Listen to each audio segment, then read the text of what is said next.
말씀을 가지고 창조의 하나님이라는 제목으로 이렇게 말씀 한번 나누어 보려고 합니다.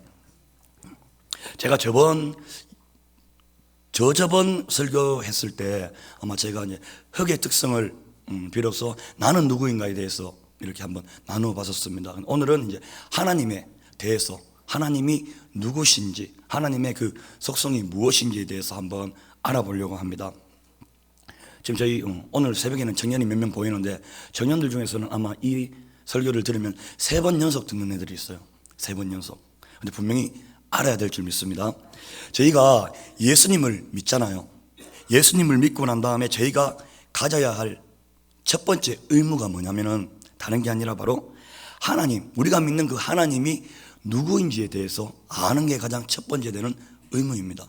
그런데 우리들이 신앙생활을 하면서 뒤돌아보면은 가장 먼저 알아야 할 이 하나님, 첫 번째 의무이자 가장 먼저 알아야 될 이 하나님에 대해서 너무 무지하게 살아가고 있다는 거죠. 그래서 쉽게 이야기하면 믿는 사람에게도 하나님이 누구인지 물어보면 정확하게 대답할 수 있는 사람이 거의 없습니다. 그냥 나의 하나님께서는 나의 전부이십니다, 이런 거 말고, 안 믿는 사람들이 하나님이 누구냐고 물었을 때에 하나님에 대해서 구체적으로 이야기해 줄 수 있어야 그게 하나님을 믿는 사람이죠. 쉽게 이야기하면 저희 아버지가 누구냐고 물으시면 제가 우리 아버지에 대해서 최소한 그래도 10분 15분은 설명해 드릴 수가 있잖아요. 어린 시절부터 해서 이야기해 버리면 굉장히 또 길어지고, 그런 걸 이야기하는 겁니다. 우리 자녀들이 아버지를 알려하지 않고 아버지를 외면할 때 불효자가 될 수밖에 없죠. 불효자가 될 수밖에 없습니다. 마찬가지입니다. 하나님을 알지 못하는 우리 크리스찬들은 결국 하나님과는 무관한 사람이 될 수밖에 없습니다. 그런데 이제 문제가 뭐냐면은 눈에 보이는 우리 육신의 아버지도 우리가 제대로 알 수 없어요. 없는데 어찌 우리가 보이지도 않는 이 영이신 하나님을 온전히 알 수 있겠느냐는 말이죠. 그래서 이에 대해서 토마스 성인이 이런 말을 했습니다. 그러므로 하나님이 누구신지 알려 하기 전에 우리는 먼저 하나님이 누구신지 알 수 없음을 잊지 말라. 이것이 하나님에 대한 최후의 인간 지식이다라는 겁니다. 쉽게 이야기하면 무슨 말입니까? 우리 인간으로서는, 피조물인 인간은 창조주이신 하나님을 알 수 있다 없다? 알 수 없다라는 거죠. 일단 먼저 이 겸손한 마음에서부터 시작이 되어져야 된다는 겁니다. 이 겸손한 마음으로 성경 말씀을 우리가 바라보고 읽고 느낄 때 하나님을 바르게 알아갈 수 있다는 겁니다. 우리 성도님들 중에서도 강아지, 고양이 좋아하는 분들 계시잖아요. 그죠? 그래서 얼마나 좋아하는지 이 개를 품고 잠도 같이 자잖아요. 잠도 같이 자고, 그리고 같이 먹고, 여행도 같이 가시고. 그런데 아무리 그래도 강아지는 주인을 모릅니다. 주인의 말을 알아듣고 주인이 하라는 대로 하는 것 같잖아요. 근데 그거 주인을 알아보는 게 아닙니다. 강아지는 주인을 몰라요. 그냥 강아지는 강아지일 뿐입니다. 강아지는 절대로 사람을 제대로 알 수가 없습니다. 우리가 아무리 하나님을 안다 할지라도 이 피조물인 우리가 창조주인 하나님을 안다는 것은 불가능하다는 이야기입니다. 그것을 우리가 깨닫고 겸손하게 우리가 육신을 벗고 영으로 영이신 하나님을 배울 때까지는 그분을 알아가려고 애쓸 때에 매일매일 더 깊이 그분을 알아가게 된다는 겁니다. 오늘 이 본문 창세기 1장 1절은 태초에 하나님이 천지를 창조하시니라 라고 시작이 되어집니다. 하나님이 가장 첫 번째 특성이 바로 하나님은 창조주 하나님이시라는 겁니다. 이거는 너무나도 많이 들으셨어요. 그리고 성경 시작하는 가장 첫 글자에, 첫 문장에 나와 있습니다.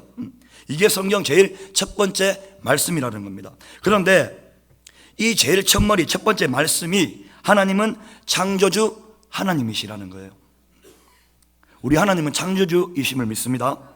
하나님께서 창조주라는 이 사실을 믿느냐 안 믿느냐, 그리고 믿어도 50%만 믿는지 30%만 믿는지에 따라서 우리의 삶의 질이 달라진다는 겁니다.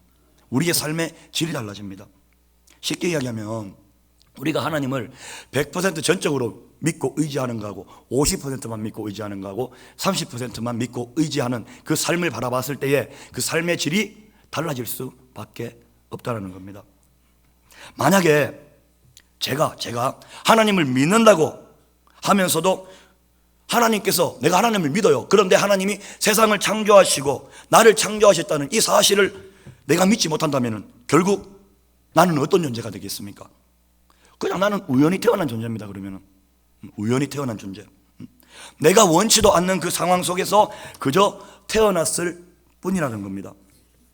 그런 사람은 어떻게 되겠습니까? 자기 자신이 자기 삶의 주인이 되지 않겠습니까? 자기 뜻대로 살아가는 거죠. 그런데 과연 우리 문제는 여기서부터 시작됩니다. 우리 인간에게 자기 인생, 내 삶의 주인이 될 만한 능력이 있는가라는 겁니다.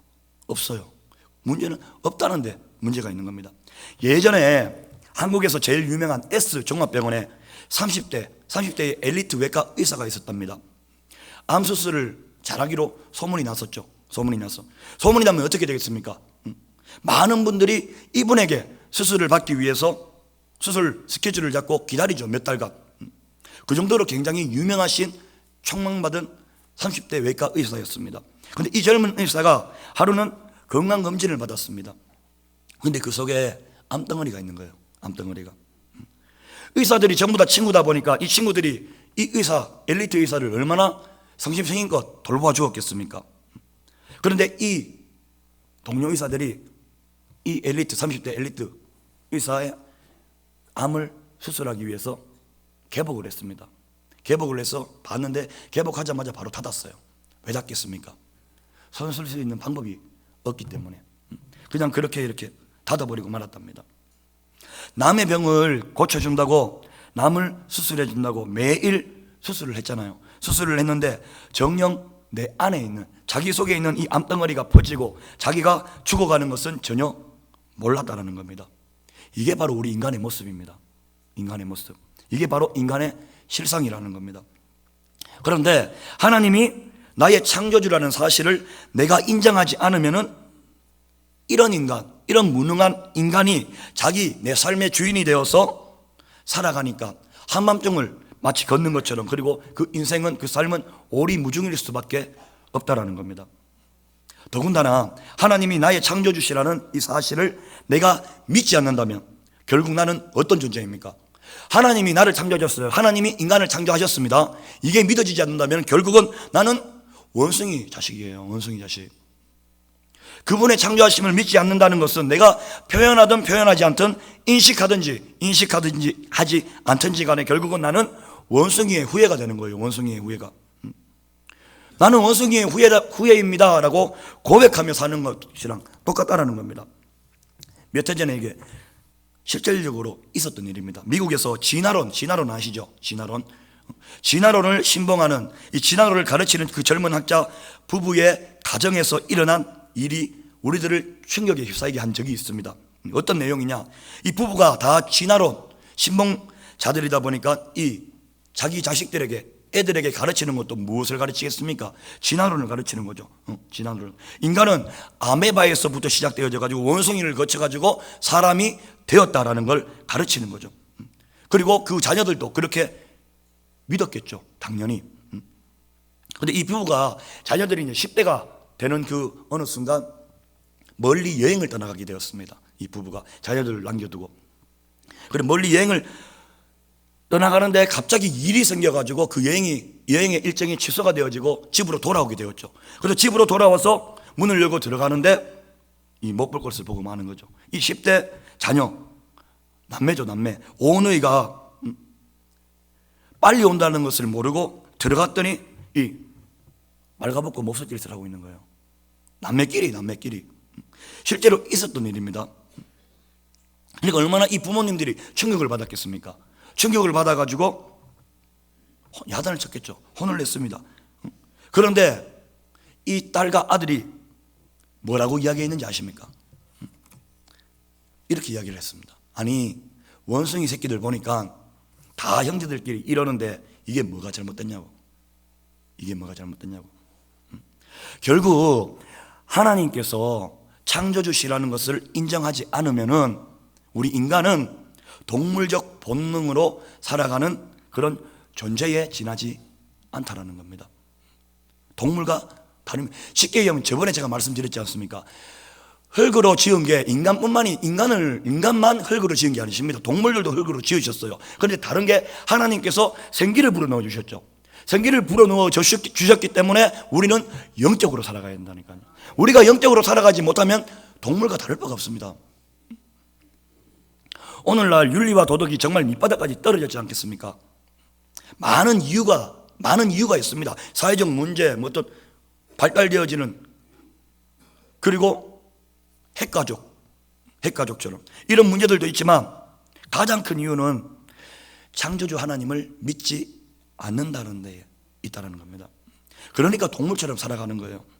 그런데 하나님께서 나를 창조하신 창조주 하나님이심을 믿는 사람은 어떻게 살아갑니까? 하나님의 말씀대로 살아가잖아요. 하나님의 말씀대로. 믿지 않는 사람들도 성경 좋은 거 다 압니다. 하나님의 말씀대로 살아가면은 그게 영적으로 살아가는 겁니다. 할렐루야. 하나님께서 나를 창조하셨다는 이 사실을 믿는 자에게 하나님의 말씀을 쉽게 이야기하면은, 이 물건 있잖아요. 물건. 어떤 물건? 이 물건도 메이커가 있지 않습니까? 이 물건도 보면 사면은 이 안에 뭐가 들어있겠습니까? 사용 설명서가 들어있습니다. 사용 설명서. 바로 나를 창조하셨다는 이 사실이 사용 설명서가 되어진다는 겁니다. 모든 제품에는 그 제품을 만든 그 회사의 사용 설명서가 들어와 있습니다. 마찬가지입니다. 어떤 사람이든지 그 설명서대로 우리가 제품을 사용하잖아요. 이렇게 쓰라 그러는데 다르게 사용하는 사람이 있습니까? 없잖아요. 그 이유가 무엇입니까? 바로 그 제품을 만든 사람이 그 제품을 제일 정확하게 알잖아요. 그러니까 우리가 그 사용 설명서에 따라 그 제품을 사용하지 않겠습니까? 내가 하나님의 말씀을, 하나님의 이 창조주 되심을 믿을 때 바로 그 말씀이 인생이라는 제품을 만드신 하나님의 인생 사용 설명서라는 거예요. 그 설명서대로 내 인생을 가꿀 수밖에 없다는 겁니다. 그러니까 삶이 달라질 수밖에 없는 겁니다. 이 창세기 1장 1절은 네 단어로 이루어져 있습니다. 뭐죠? 태초, 하나님, 천지, 창조, 이 네 단어로 이루어져 있습니다. 적어도 우리나라 초등학생 나이 정도만 되면 이 단어가 뭔지를 알아요. 뭔지를 압니다. 그런데 우리가 이 단어를 조금만 더 깊이 생각해 보면은 이 단어는 전부 우리 인생 너머에 있는 단어임을 알게 됩니다. 이 말이 우리 인생 너머에 있는 단어라는 말이 무엇이냐? 먼저 태초 한번 보겠습니다. 태초가 언제입니까 도대체? 수백만 년 전, 수억 년 전, 수십억 년 전, 몇백억 년 전 하다가 과학이 극도로 발달된 지금 오늘날에는 이렇게 정의를 내리고 있습니다. 모른답니다. 태초가 언제인지 모른답니다. 그리고 두 번째 단어, 하나님은 누구십니까? 아까도 말씀드렸듯이 유한한 능력, 유한한 육체를 지닌 인간이 영이신 하나님을 온전히 알 수가 있습니까? 없습니까? 없습니다. 그래서 하나님의 말씀을 놓고도 모두들 쉽게 이야기하면 장님, 코끼리 만지는 식이죠. 장님이 코끼리 다리를 만져보고는 무엇입니까? 이게 기둥이라 그러잖아요. 그리고 아랫배를 만져보고는 천장이래요. 그리고 등을 만지고는 벽입니다. 그렇잖아요. 사람마다 자기의 유한함으로, 우리의 유한한 능력으로 자꾸 하나님을 더듬는 거예요. 그래서 수없이 많은 교파가 나오고 교단이 나오고 수없이 많은 신학 이론이 나오는 거죠. 정말 우리가 하나님의 이 부르심을 받고 이 육신의 껍질을 벗고 영으로 영이신 그 하나님을 뵙기 전까지는, 우리가 쉽게 얘기하면 우리가 죽기 전까지는 우리가 하나님을 온전히 알지 못한다는 겁니다. 이해를 못하죠. 왜? 우리는 육체를 입고 있으니까. 하나님은 근데 영이신 분이시니까 당연히 우리가 그 창조주 되시는 하나님을 알 수가 없다는 겁니다. 세 번째 단어가 천지로 되어 있습니다. 하늘과 땅, 이 하늘과 땅이 도대체 얼마나 큰지 아십니까? 춘천에서 계속 자라고 춘천에서 태어나신 분 계시잖아요. 춘천 땅 다, 춘천 이 지리를 다 아십니까? 모르시잖아요. 그렇게 오랜 세월 동안 이 춘천이라는 이곳에서 사시면서도 이 춘천 지리도 다 모릅니다. 그런데 어떻게 우리가 하늘과 땅에 대해서 다 알 수가 있겠습니까? 마지막 단어가 바로 창조하셨다는 거예요. 창조하셨다는 거. 창조. 이 세상 누구도 창조의 비밀을 아는 사람이 없습니다. 오늘날 과학이 정말 끝도 없이 발달하고 있지만 아무리 정교하게 만든 그 인조뼈 있잖아요. 인조뼈, 인공뼈라도 하나님이 만드신 이 우리의 본뼈를 당해낼 수 있습니까? 없습니까? 없습니다. 없어요. 만약에 누군가가 화상을 입지 않습니까? 그러면은 인조피부라는 건 없잖아요. 인조피부가 없어서 어떻게 됩니까? 엉덩이 살을 떼서 그쪽에 붙인다든지 내 살을 떼가지고 이렇게 이식을 하는 것밖에 되지 않는다라는 겁니다. 제 무릎에 만약 연골이 나갔습니다. 운동하다가 연골이 나갔는데 이 연골을 굉장히 조그만 이 연골이 찢어졌는데 그거를 붙이는 수술을 하고 난 다음에 이렇게 걸어 다닐 때 온전히 걸어 다닐 수가 있겠습니까? 없다라는 겁니다. 그만큼 창조 이 비밀은 우리가 알 수가 없다라는 겁니다. 요즘 이렇게 한국에서 보면 가장 성음 많은 병원이 있잖아요. 성형외과라고, 성형이라고. 이 TV를 보면은 탤런트들이 많이 나오잖아요. 그런데 보면 남자들은 잘 모릅니다. 누가 어디를 고쳤는지, 성형수술을 했는지 아닌지. 왜? 안 해보니까 모르죠, 당연히. 그런데 여자들은 기가 막히게 알아내죠. 나오면은 TV를 보고 있으면 눈하고 코 했다고. 우리는 봤을 때는 똑같은 것 같은데. 그렇게 이야기를. 수술했을 때는 굉장히 예쁘죠, 당연히. 그런데 그 연예인들이 4, 5년 정도, 10년 정도 지나면은 어딘가는 모르게 이지러진다니까요. 그래서 이렇게 보기에 좀 이렇게 그렇게 보이는 거죠. 왜냐하면 하나님께서 본래 주셨던 모습이 제일 아름답기 때문입니다. 세계적으로 유명한, 지금 죽었죠, 마이클 잭슨이라고 있었잖아요. 이 마이클 잭슨이 살아생전 얼굴 보면 얼굴 한번 보십시오. 너무 많이 고쳐가지고 얼굴이 정말 이건 뭐 이상하잖아요, 솔직히. 그런데 이 마이클 잭슨의 소년 시절 사진을 보면 정말 귀여워요. 정말 귀엽다니까요. 정말 이렇게 복스럽게 생겼습니다.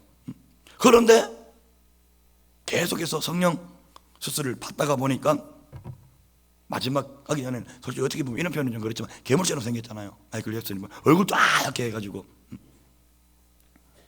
하나님께서 만들어주신 것을 이 세상 어떤 의사도 못 당해낸다는 겁니다. 할렐루야.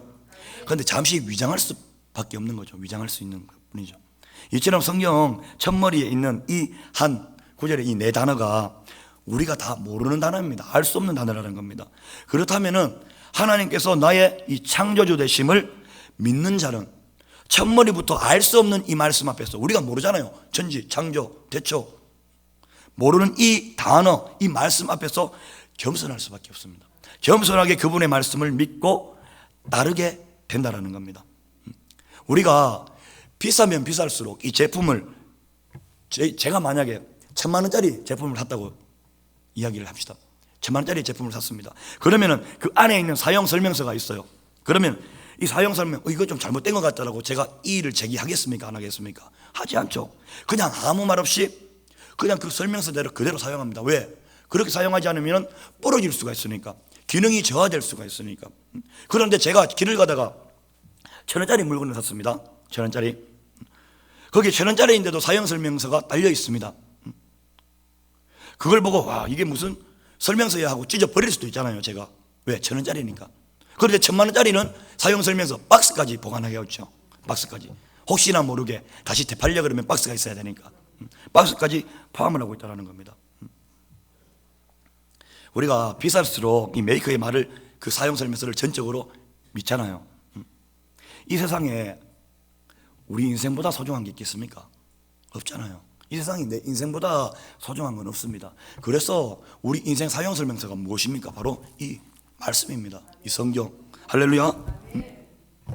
이 소중한 나의 인생을 바로 하나님께서 만드셨다면 우리는 겸손하게 100% 전적으로 이 말씀을 신뢰하게 된다는 겁니다. 할렐루야. 그럼 우리가 하나님을 믿으면서도 말씀을 100% 신뢰하지 않으면 무엇입니까? 내가 하나님을 믿지 않는다든지 아니면은 무엇이죠? 이 말씀을 100% 신뢰하지 않는다는 말밖에 되지 않는다는 겁니다.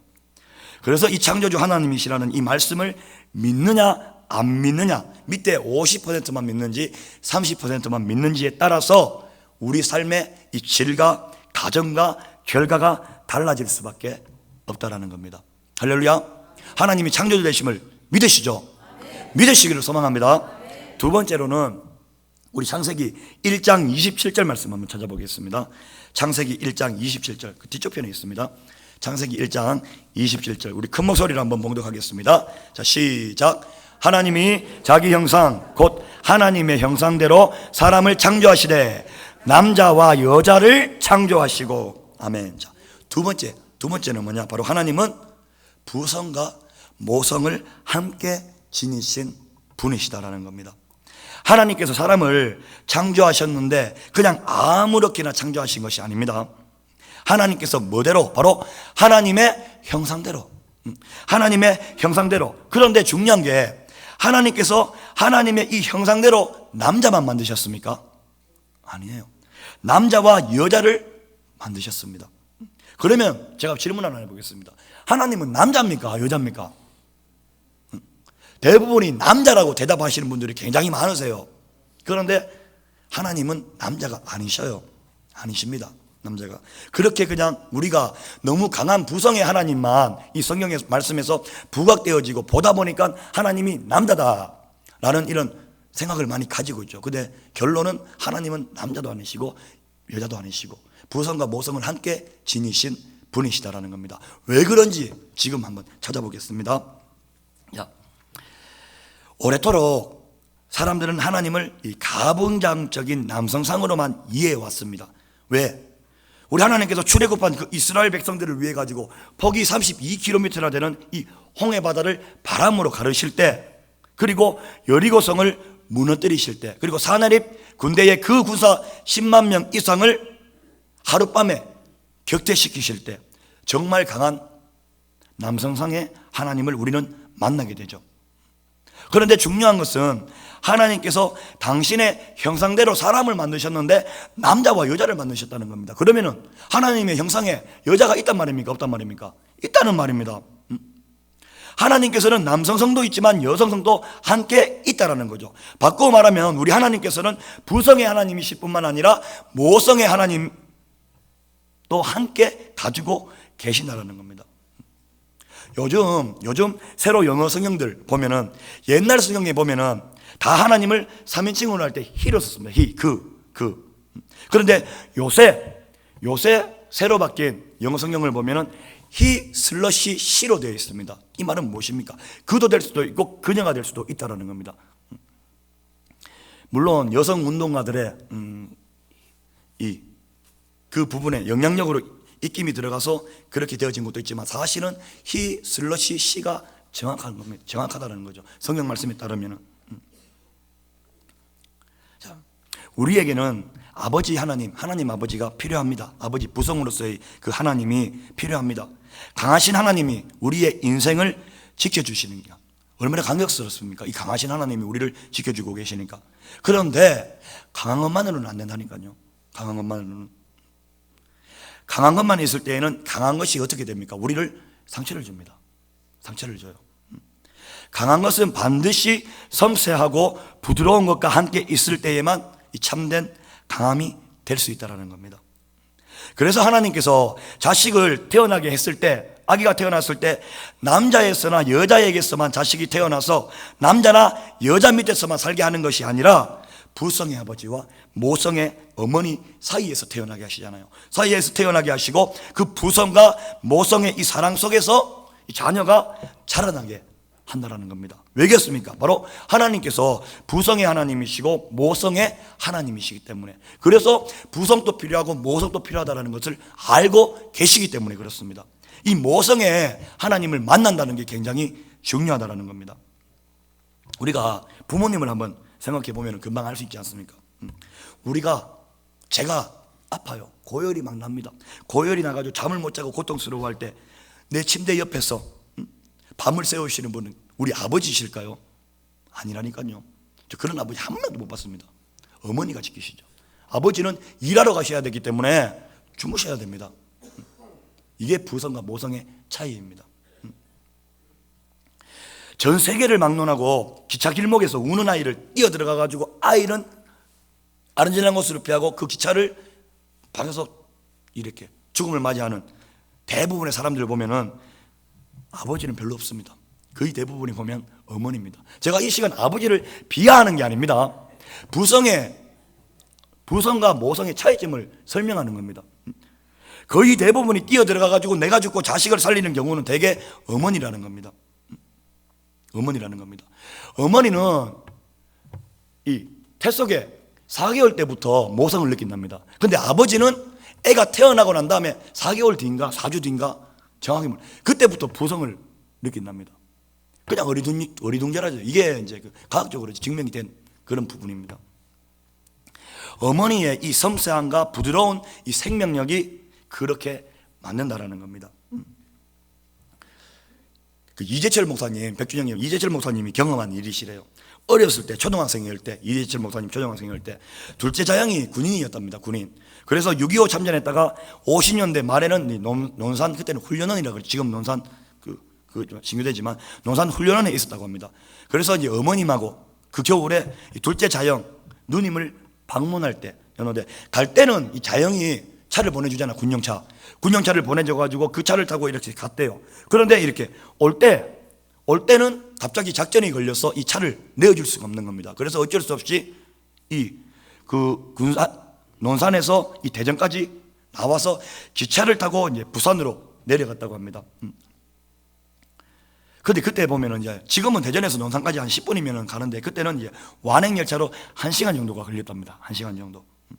그런데 이제 이름이 완행열차지 실제로 보면은 그때 당시에 객차도 아니지 않습니까? 그때는 먹고 살기가 힘드시니까 이 완행열차라는 이 열차에 그 유리까지도 다 떼갔다고 그러더라고요. 유리를 다 떼가지고 가가지고 고물상 팔고 이렇게 했답니다. 그러니까 이 겨울에 이 엄동설안에 그 유리도 없는 그 완행열차를 타고 가니까 얼마나 춥겠습니까? 그래서 우셨대요. 이재철 목사님이 너무 추워가지고 울고 있으니까 어머니가 딱 보시면서 고무신을 딱 벗으시더래요. 그리고 난 다음에 버선을 딱 벗어가지고 이재철 목사님 신에다가 신겨주셨대요. 신에다가. 그 덕분에 대전까지 이재철 목사님은 따뜻하게 오셨죠. 그래서 이제 대전까지 도착해가지고 그 버선을 벗어가지고 어머니에게 드리려고 보니까 어머니 발을 딱 보니까 어떻게 되어 있습니까? 시퍼렇게 꼭 먹는 것처럼 그렇게 동상이 걸려져 계시죠. 자, 여기에서 이야기하고 싶은 게 뭐냐면은 만약에 이 상황 똑같이 그때 당시에 그 이재철 목사님 옆에 어머니가 아니라 아버지가 타고 계셨다. 상황이 달라지죠. 아버지께서 구두를 벗으시고 양말을 벗어가지고 신겨주시겠습니까? 절대 그러지 않죠.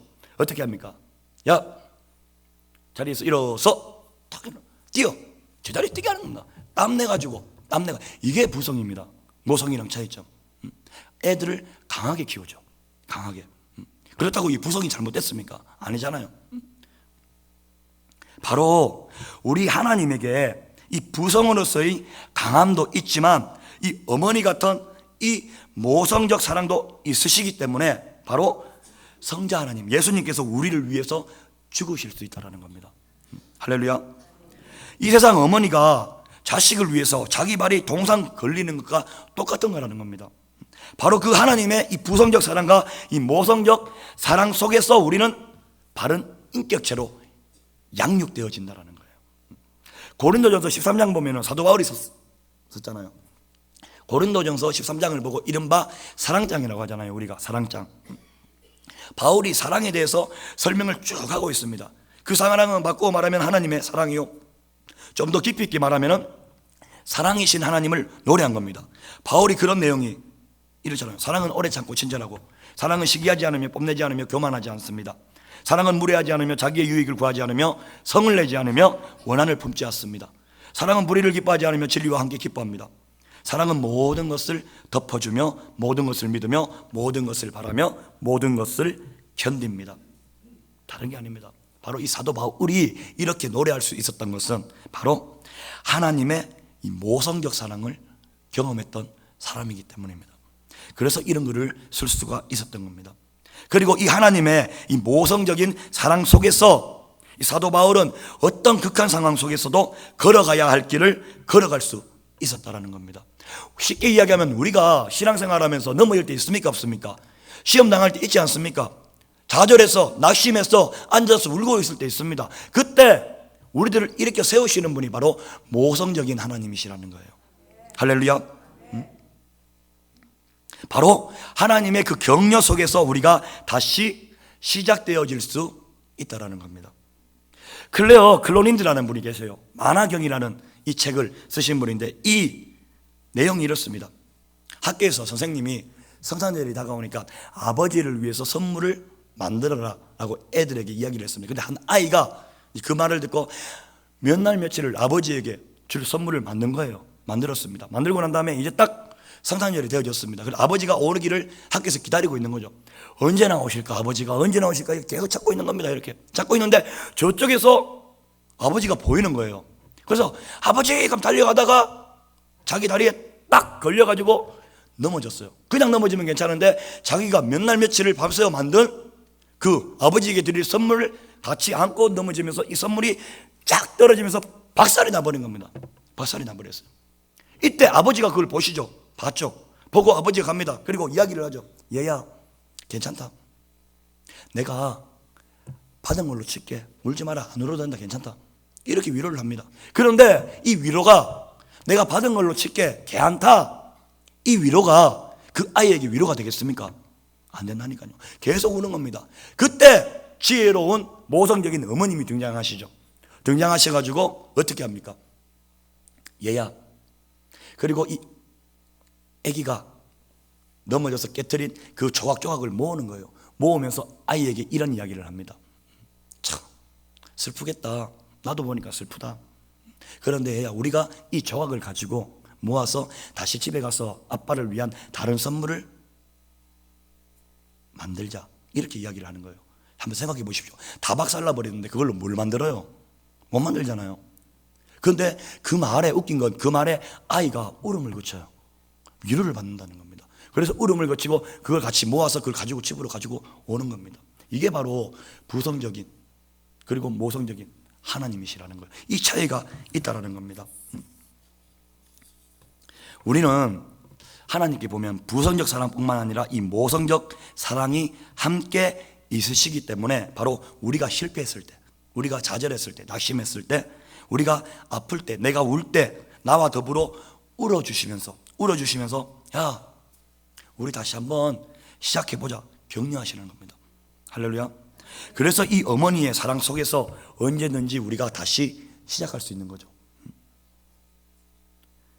가톨릭 있잖아요. 가톨릭 성당. 성당에서는 이 모성적 사랑이 얼마나 필요한지 그래서 성모 마리아를 통해서 이 모성적 사랑을 공급받고 있잖아요. 그런데 이 성당에서 모르는 게 바로 하나님께서는 남자가 아니시고 바로 하나님에게는 모성적 사랑과 부성적 사랑이 함께 공유되어 있음을 깨달았다면 하나님의 모성만으로 충분하죠. 하나님의 모성만으로. 어떻게 마리아의 이 모성이 하나님의 모성을 당해낼 수가 있겠습니까? 어불성설이죠. 못 당해내죠. 말씀 정리하도록 하겠습니다. 우리 청년부에서 있었던 일입니다. 요거를 잠깐 예화를 한번 잠깐 소개해드리고 말씀 정리하겠습니다. 청년부 예배도 잘 드리고 참 이렇게 이쁘고 그랬던 이 자매가 한 명 있었는데 작년 10월 달부터인가 해서 신천지 교육을 받았어요. 그거를 이제 제가 4월 달에 이번 달에 알았죠. 고백을 통해 가지고 처음에는 몰랐답니다. 모르고 근데 알고 보니까 그걸 어떻게 알았냐 하니까 저희가 칭호 초청잔치 했지 않습니까? 칭호 초청잔치를 했는데 그때 이제 그 신천지 애를 데리고 왔는가 봐요. 모르고 데리고 왔는데 근데 그때 이제 또 다른 한 자매가 걔가 신천지를 안 거예요. 어떻게 아느냐? 자기 친구가 걔의 손에 이끌려 신천지로 가게 됐답니다. 그래서 그걸 보고 걔 보고 제 신천지 아니냐고. 그 말을 딱 듣는 순간 얘가 이제 그동안에 이상했던 그 모든 점이 퍼즐로 맞춰지면서 100% 확신하게 되었죠. 그리고 난 후에 이렇게 와가지고 저에게 이제 고백을 하고 지난주에 간증을 했습니다. 애들 앞에서. 참 귀하죠. 간증하기 쉽지가 않은데 그 간증을 했습니다. 근데 중요한 건 그 간증을 했어요. 했는데 그리고 예배를 마치고 이제 저희 아우팅을 보내고 난 다음에 저는 이제 집으로 돌아와서 이제 주일 준비를 위해서 잠을 청했습니다. 그리고 주일 새벽에 일어나니까 어떤 또 다른 한 청년이 이만한 장문의 메시지를 보냈습니다. 이런 거 안 보냈으면 좋겠어요. 불안합니다. 전도사님 드릴 말씀이 있습니다. 이런 거. 이제 방금 장문에 없길래 뭐지 보는데 내용이 이제 다른 게 아니라 어제 그 자매의 간증을 들으면서 자기도 작년에 똑같은 수법에 똑같이 당했대요. 똑같이 당했답니다. 정말 조금도 틀림없이 똑같대요. 그렇게 당했는데 그래서 근데 대부분 보면 신천지가 보면은 성경 공부하면서 뭘 이야기를 합니까? 다른 사람에게 이야기를 하지 말래요. 다른 사람에게. 거기서부터 이상한 거죠. 우리 만약에 쉽게 이야기하면 우리 교회에서 성경 공부를 하거나 다른 무슨 제자훈련 프로그램을 할 때 다른 사람에게 이야기하지 말려고 합니까? 아니면 관심 있는 사람은 와가지고 공부하라고 그럽니까? 오픈되어 있습니다. 왜? 모든 복음은 만민에게 공평하고 평등하고 다 열려져 있는 줄 믿습니다. 여기서부터 잘못된 거죠. 이것만 알면은 저 이상하다라고 알 수 있는데 근데 그때 당시에는 들려가 보면 몰라요. 왜? 미혹의 영이 이미 들어가 버리니까. 그리고 너무나도 잘해줘요. 잘해줍니다. 모든 것을 나에게 다 맞춰줍니다. 그러다 보니까 나에게 다 맞춰주면은 두세 명이 나에게 다 맞춰준다고 생각해 보십시오. 그 사람 만나고 싶습니까? 만나지 않고 싶습니까? 만나고 싶죠. 나를 그래서 나중 되면 내가 찾아가는 거예요. 내가 찾아가는 거예요. 그게 뭔지도 모르고. 제가 왜 이 이야기를 이 새벽 시간에 말씀을 드리겠습니까? 물론 우리의 사랑이 필요합니다. 우리의 사랑. 그래서 넘어가지 않게 이단으로 빠지지 않게 울타리를 쳐줘야 합니다. 그러나 더 중요한 건 하나님을 믿는 사람이 하나님에 대한 바른 지식이 있어야 돼요. 바른 지식이 없으니까 바른 구원관이 없으니까 흔들리는 겁니다. 바른 구원관만 가지고 있다면 조금만 생각해 보면 아 이거 이상하네라는 걸 알 수가 있습니다. 대부분 보면 이단에 갔던 사람들 보면 착하죠. 착합니다. 저는 왜 착한가 하겠습니다. 왜 이단에 있는 사람들 저렇게 착하지? 근데 보니까 착할 수밖에 없는 게 자, 지나가는 사람을 붙잡습니다. 누가 저를 붙잡아요. 붙잡아가지고 설문조사 해달래요. 그럼 제 얼굴을 보면 제가 설문조사 해주겠습니까? 바빠요. 그 다음부터 말을 못 걸어요. 그런데 착한 애들은 어물쩡물합니다. 왜? 남을 배려하니까. 그러다 보면 거기에 붙들려가는 거예요. 그 사람이 그래가지고 그걸 믿어버리면 착한 이단이 되는 거죠. 세상적으로 착한 것을 이야기합니다.